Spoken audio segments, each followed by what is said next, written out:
Welcome to part 2 of 2 of graphing a function. Today, what we're going to look at now is having been able to graph a specific function. We're going to then use it to solve specific equations.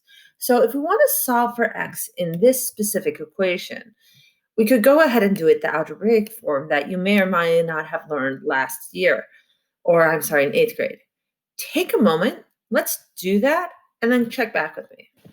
Now, in solving an absolute value function, you can look at the positive case where you assume that this is positive, x plus 2 plus minus 3. Or you can look at the negative case where you assume that it was minus x plus 3 or x plus 2. If we look at the positive case first, we can simplify this side of the equation to x minus 1.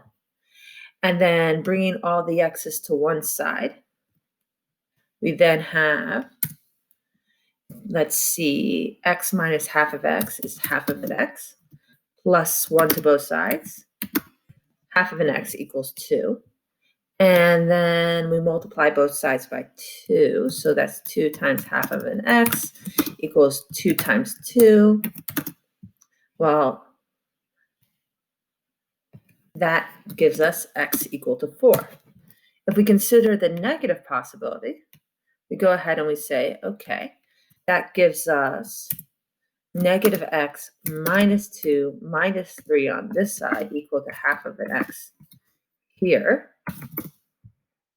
When in turn we simplify that, we get minus x minus 5 equals half of an x plus 1, which means when we put all the x's to one side, if we want to move the x over to the right-hand side to keep everything positive, and the 1 to the negative half, we get negative 6 equals 1.5x.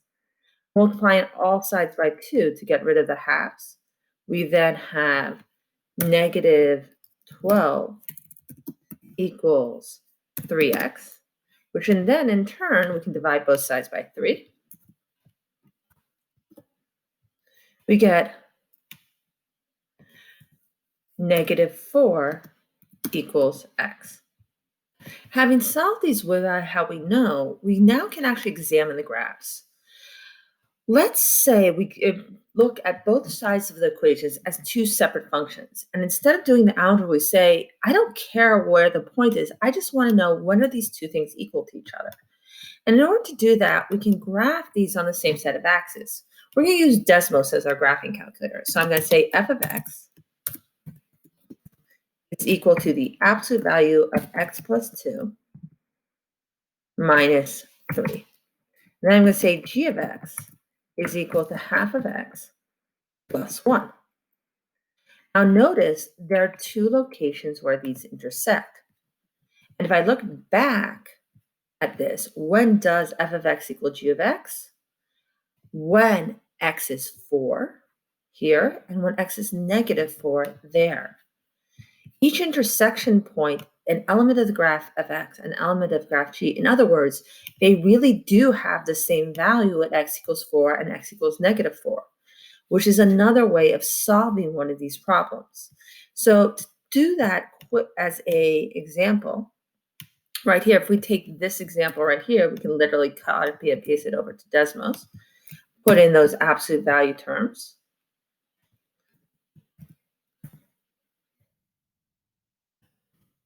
Let's just double check where that negative sign was outside the absolute value.